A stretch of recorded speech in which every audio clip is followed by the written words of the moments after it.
Good morning everyone. हम हरिहर काका पढ़ रहे थे, उसके आगे की हम शुरुआत करते हैं। बड़ा लंबा चैप्टर है, 3 क्लास ऑलरेडी हो चुकी है। आगे स्टार्ट करते हैं हम। इधर भावी आकाल आशंकाओं एक्सेप्टेशन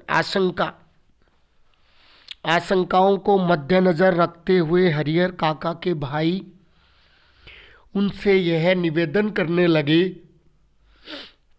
थे कि वह अपनी ज़मीन उन्हें लिख दें। अब उनके जो भाई हैं वो ये उम्मीद करने लगे हैं और भावी आशंकाओं के चलते कि कहीं ज़मीन मंदिर के नाम न हो जाए, कोई भड़का दे हरिहर काका को तो ऐसा ना हो जाए, वैसा ना हो जाए, इसके लिए वो कह रहे हैं कि वो अपनी ज़मीन हमारे नाम लिख दें। उनके सिवाय उनका और अब है कौन, कि हम हैं। हरिहर काका को भाई बता रहे हैं कि देखिए आपके इस दुनिया में हमारे अलावा और कौन है, हम ही तो हैं।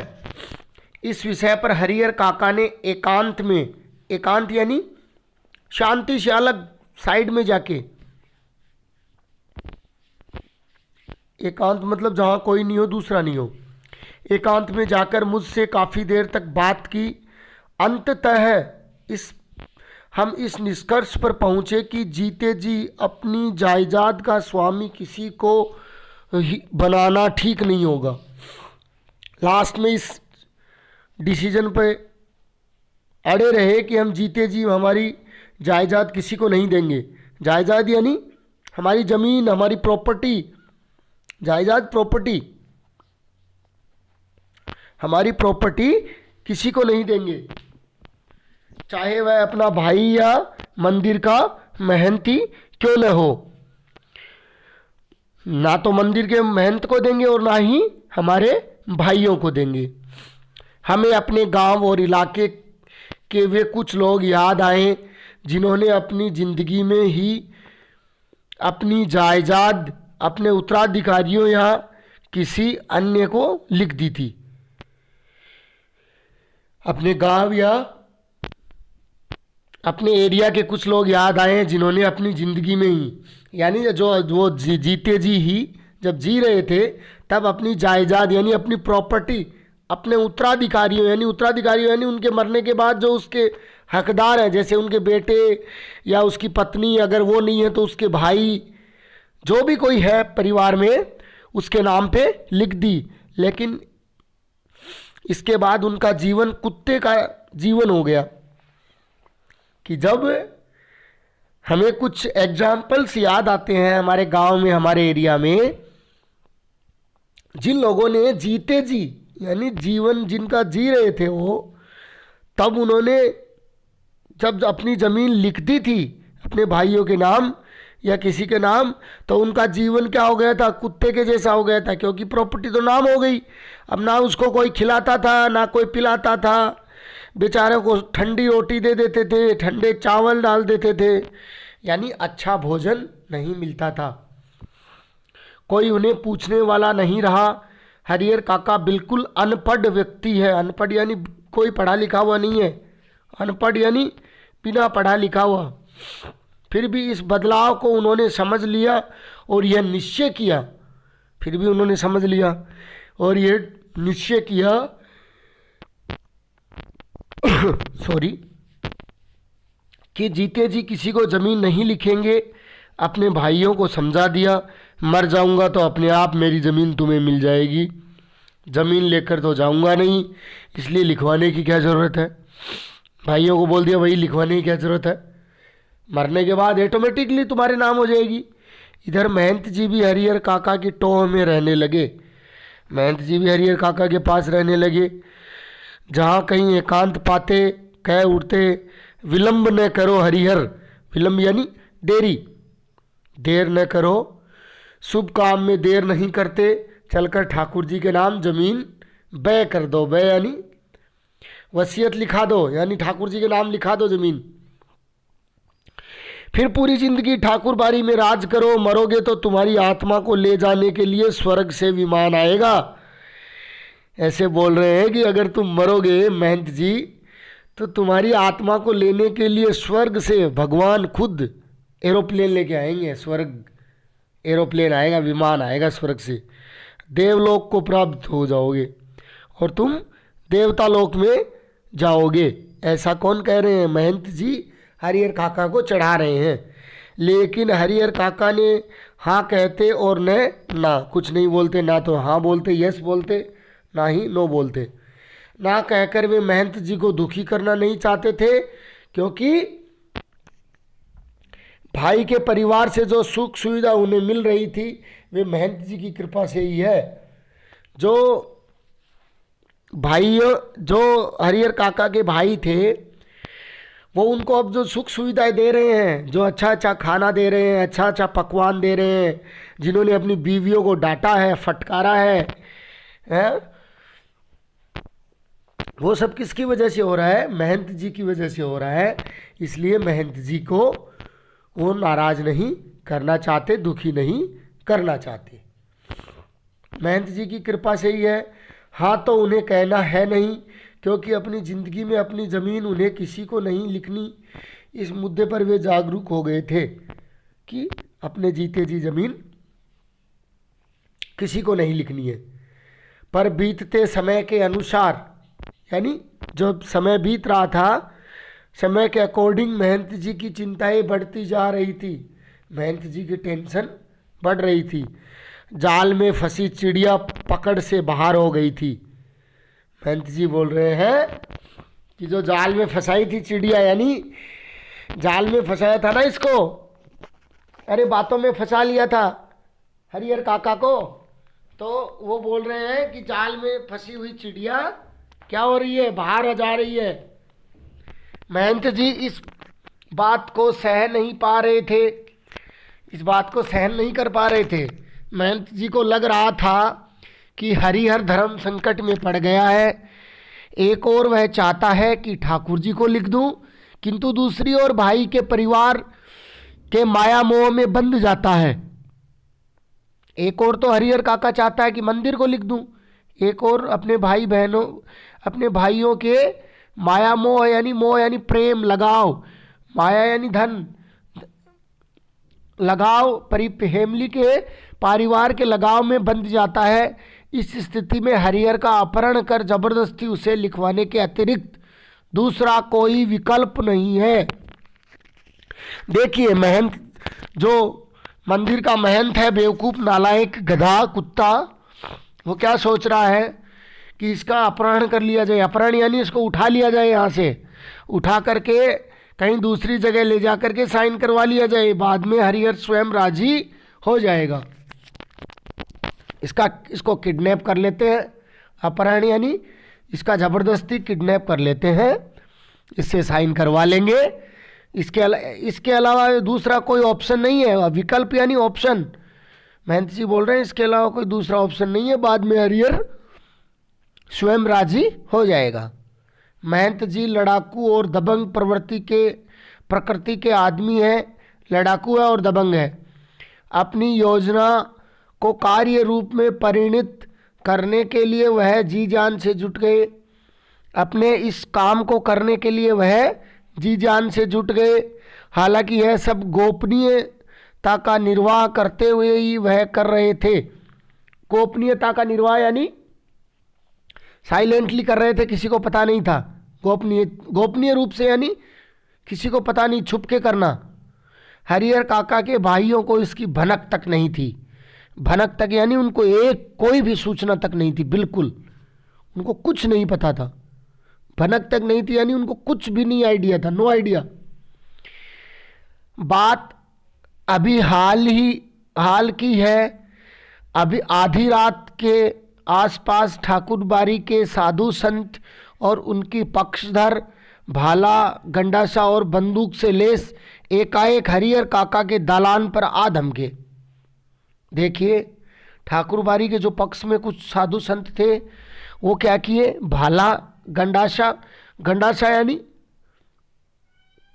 जो अपन हरा जो चारा होता है ना, ग्रीन घास जो हम काटते हैं, गंडासे से काटते हैं, बंदूक, ये इतने हथियार से लेस यानी हथियार लेकर हरिहर काका के दालान पर आदम के आ गए।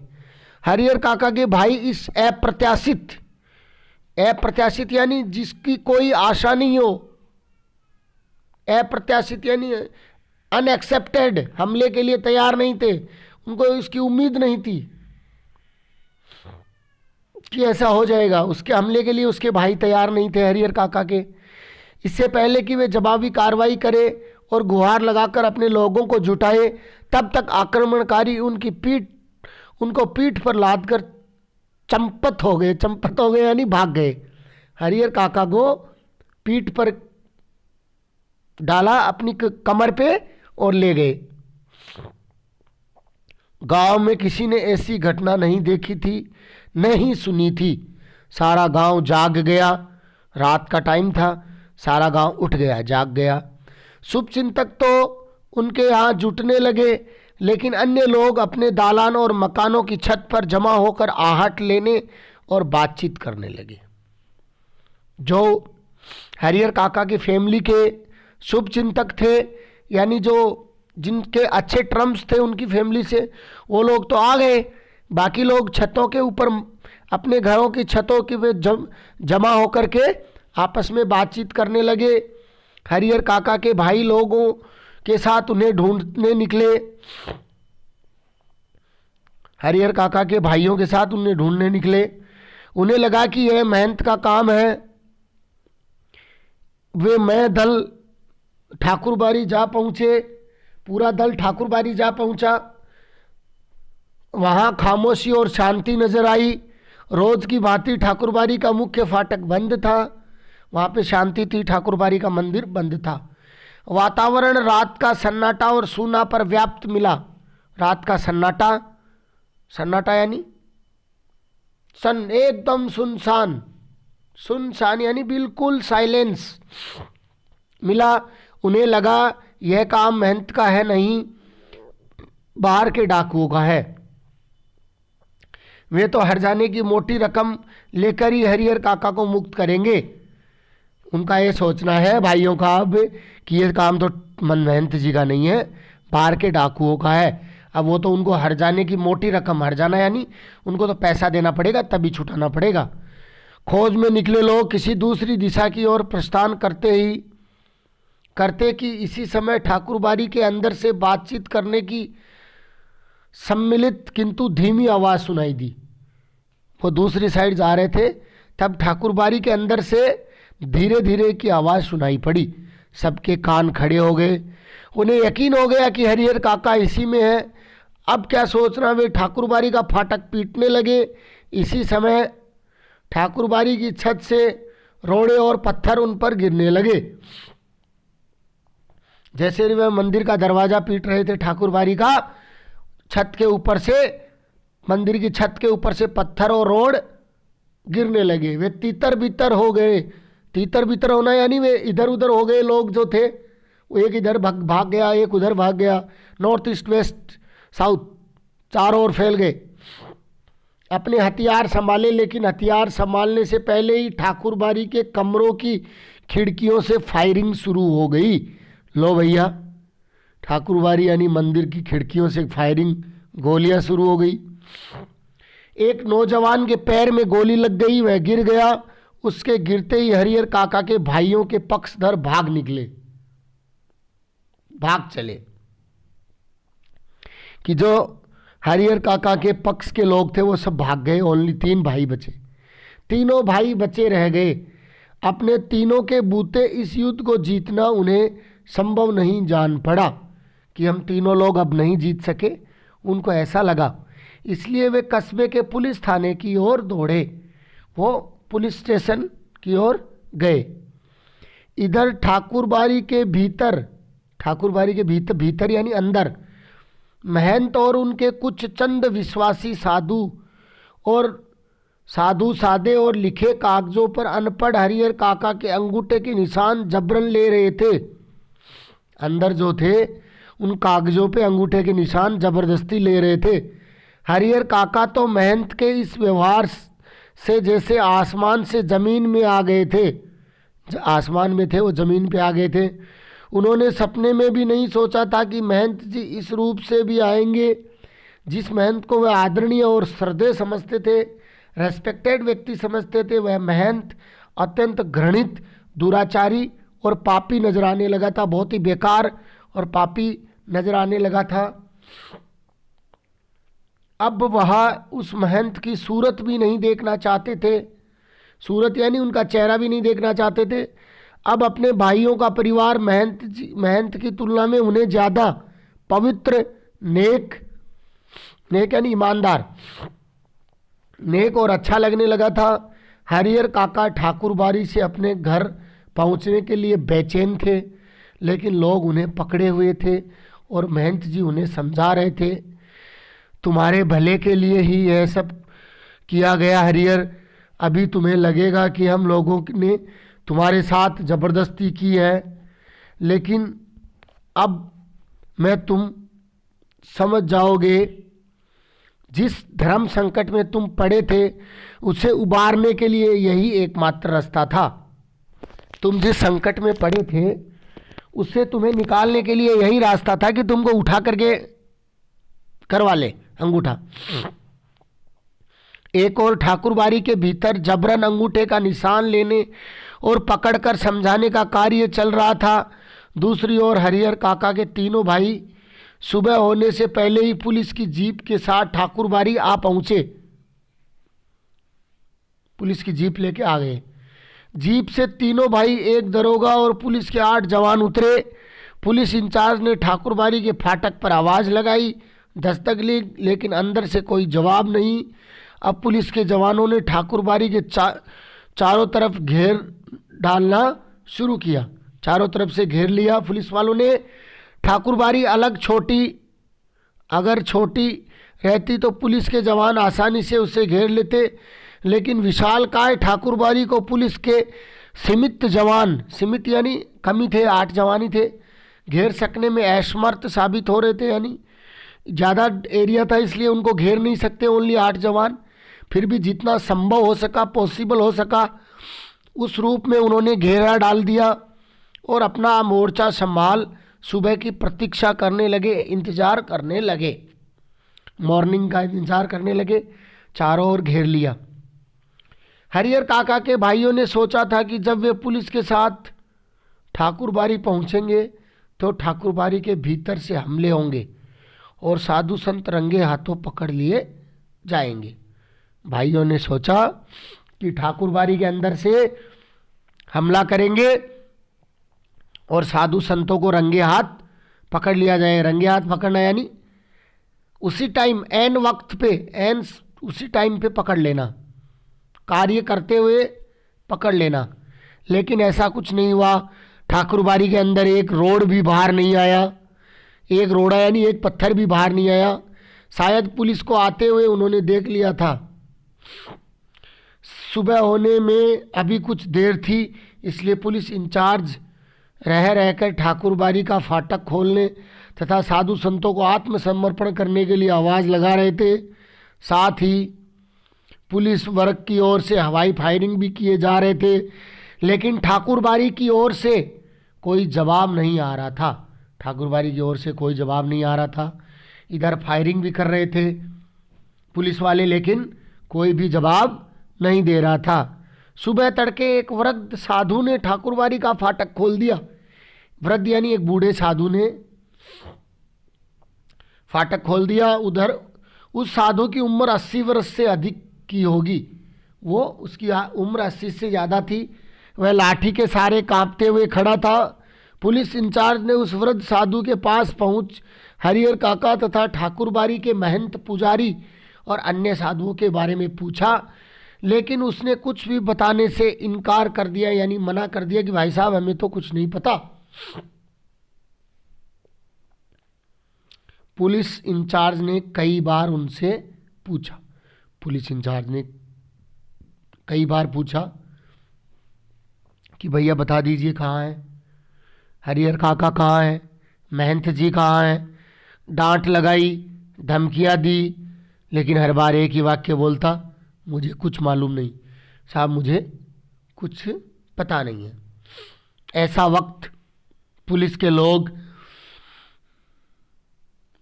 ऐसे वक्त में पुलिस के लोग मारपीट का सहारा लेकर ही बात उगलवाते हैं।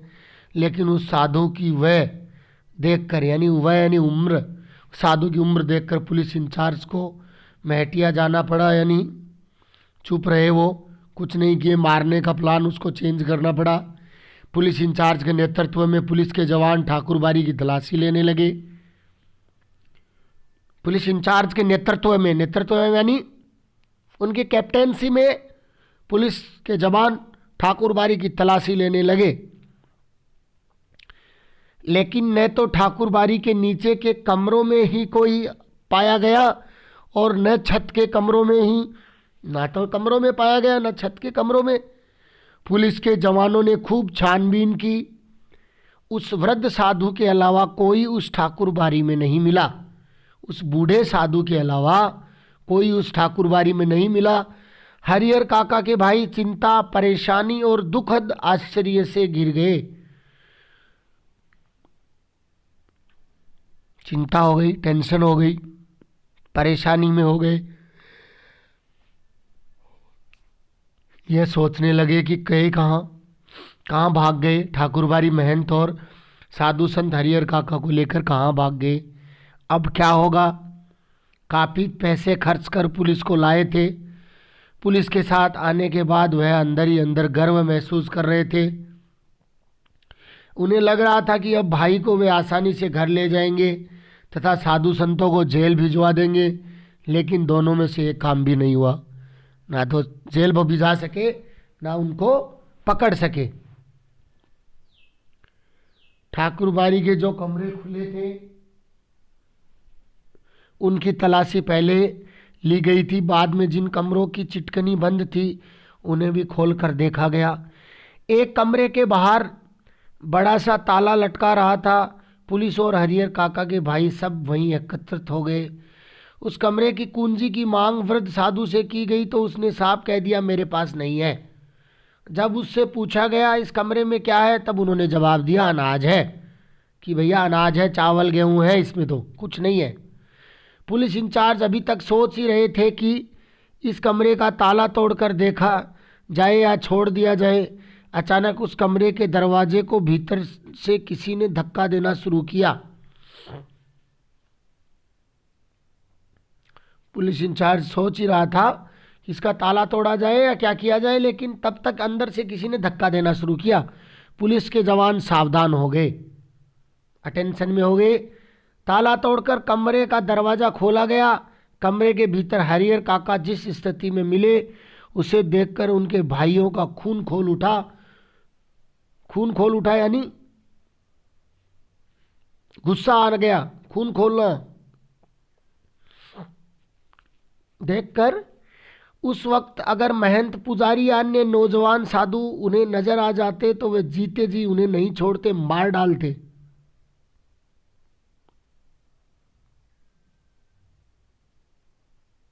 ये देखिए चित्र में पुलिस आई है, दरवाज़ा तोड़ा, लॉक तोड़ा है। हरिहर काका अंदर पड़े हैं, मुंह पे पट्टी बंधी हुई है, हाथ बंधे हुए हैं। हरिहर काका के हाथ और पांव भी बांध दिए गए थे। उनके मुंह में कपड़ा ठूस कर बांध दिया गया था। हरिहर काका जमीन पर लुढ़कते हुए दरवाजे तक आए थे और पैर से दरवाजे पर धक्का लगाया था। पैरों से काका को बंधन मुक्त किया गया। मुंह से कपड़े निकाले गए, उसके मुंह से कपड़े निकाले गए। हरिहर काका ने ठाकुरबाड़ी के महंत, पुजारी और साधुओं की काली करतूतों का पर्दाफाश करना शुरू किया कि वह साधु नहीं, डाकू, हत्यारे और कसाई है। उन्हें इस रूप में कमरे में बंद कर गुप्त दरवाजे से भाग गए कि उन्हें कई सादे और लिखे हुए कागजों पे अंगूठे के निशान लिए। पुलिस को बताया कि मुझे ये साधु नहीं है, ये सब कसाई प्रवृत्ति के लोग हैं। कसाई कौन होता है? डाकू, डाकू जानते हो? हत्यारे आप लोग जानते हो, जो हत्या कर देते हैं, मर्डरर जो मर्डर कर लेता है। कसाई, कसाई यानी जो चिकन मटन काटता है,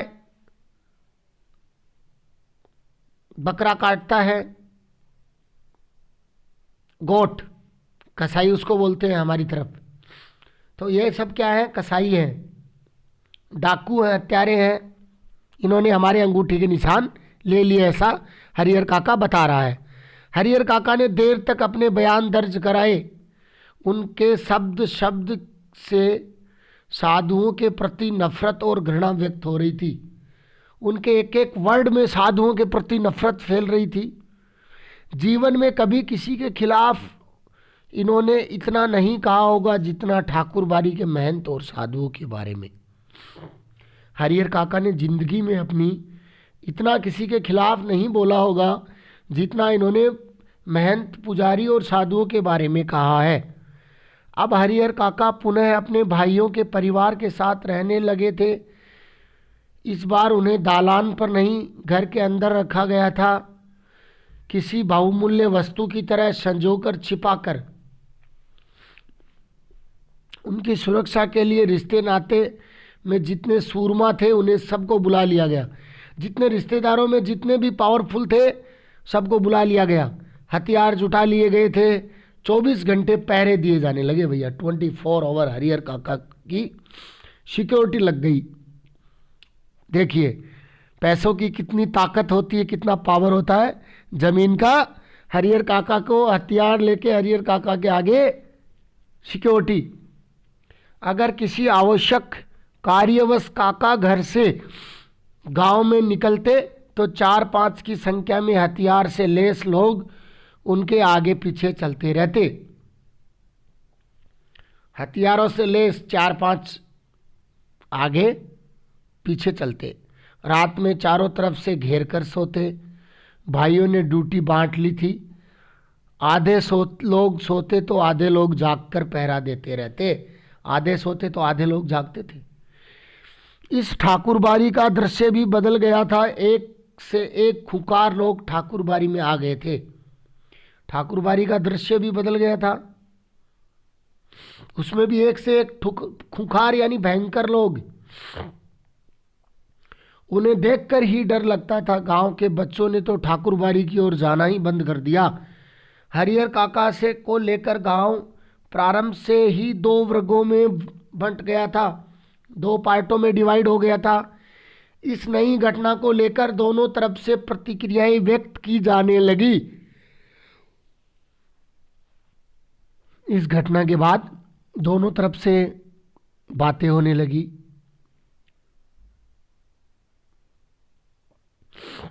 और अब हरिहर काका एक सीधे साधे और भोले किसान की अपेक्षा चतुर और ज्ञानी हो चले थे।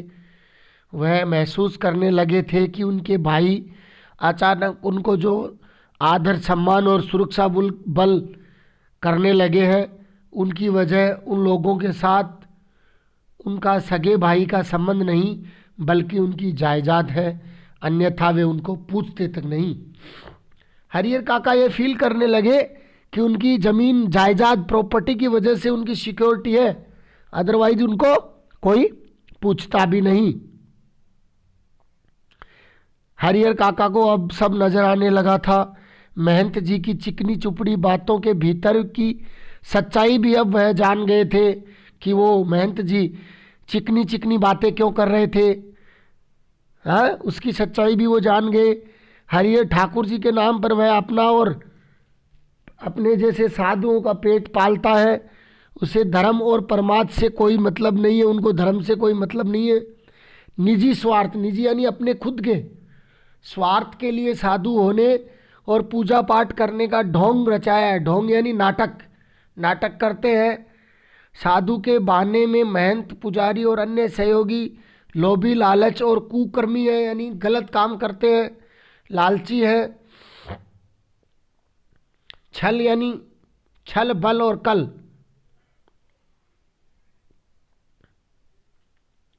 युक्ति और बुद्धि। बुद्धि किसी तरह धन अर्जित कर बिना परिश्रम किए आराम से रहना चाहते हैं। वो सब बिना मेहनत के खाना चाहते हैं, आराम से रहना चाहते हैं।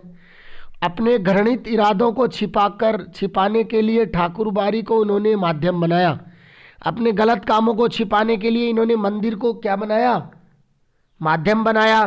ठाकुर बारी को उसको माध्यम बना लिया कि देखिए मंदिर में लगा दीजिए, मंदिर के नाम से दे दीजिए।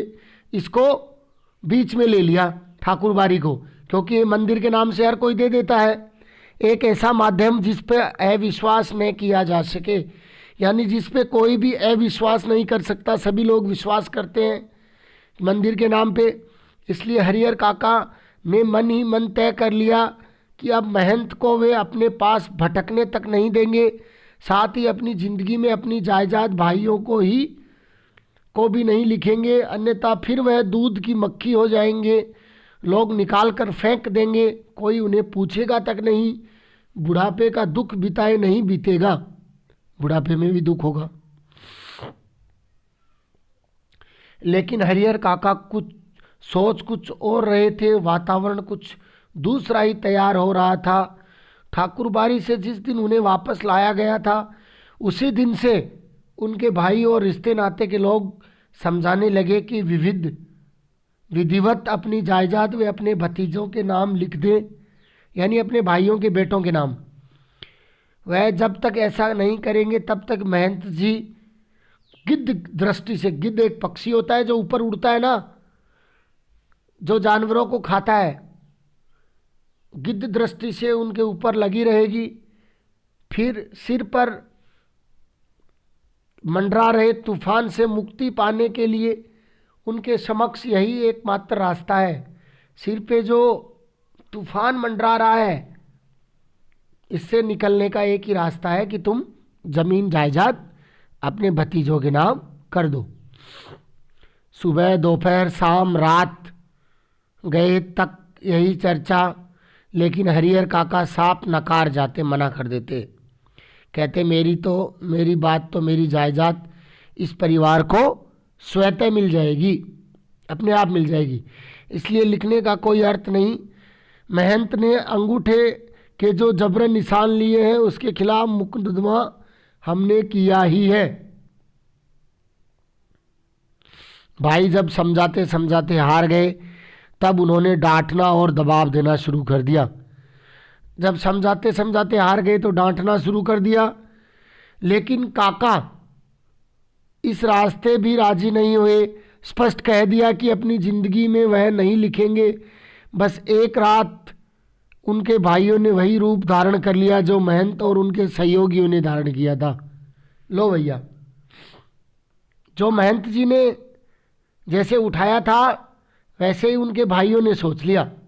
हरिहर काका को अपनी आंखों पर विश्वास नहीं हुआ, बिलीव नहीं कर सके हरिहर काका।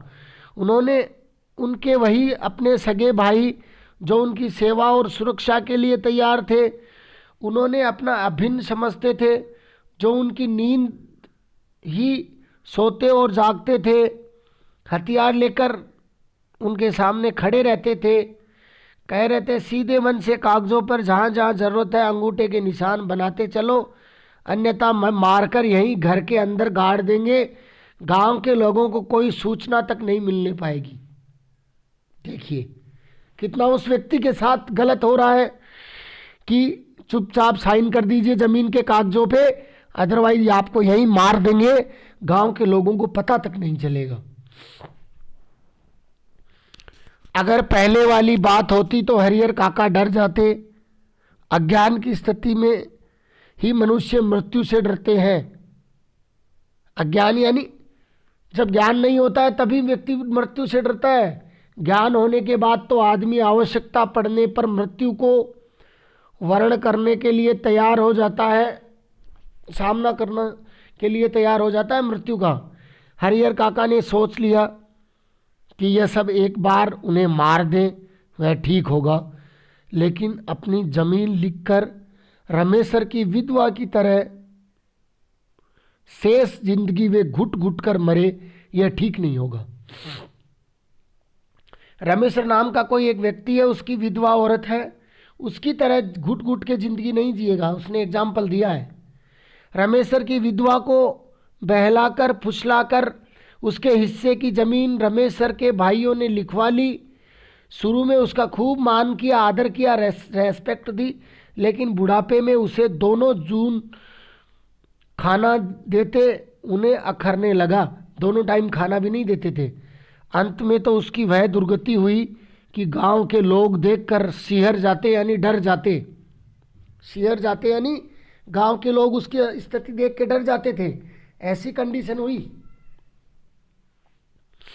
हरिहर काका को लगता है कि अगर रमेश सर की विधवा ने अपनी जमीन नहीं लिखी होती तो अंत समय तक उसके लोग पांव फकारते होते, यानी अंत तक उसके सेवा होती। हरिहर काका गुस्से में खड़े हो गए और गरजते हुए कहा, मैं अकेला हूँ, तुम इतने हो, ठीक है, मुझे मार दो, मैं मर जाऊंगा, लेकिन जीते जी एक धूर जमीन भी तुम्हें नहीं लिखूंगा। तुम सब ठाकुरबाड़ी के महंत से तनिक भी कम नहीं, तुम सब उनके जैसे हो, तुम उनसे कोई कम नहीं हो। देखते हैं कैसे नहीं लिखोगे। लिखना तो तुम्हें है ही, चाहे हंस के लिखो या रो के, चाहे हंस के लिखो या रो के, लिखना तो तुम्हें है ही। ये देखिए डंडे लेके गर्दन पकड़ ली हरिहर काका की। चित्र में देखिए,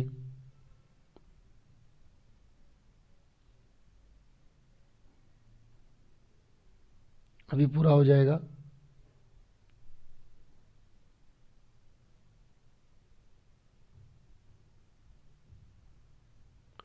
हरिहर काका के साथ उनके भाइयों की हाथापाई शुरू हो गई, मारपीट शुरू हो गई।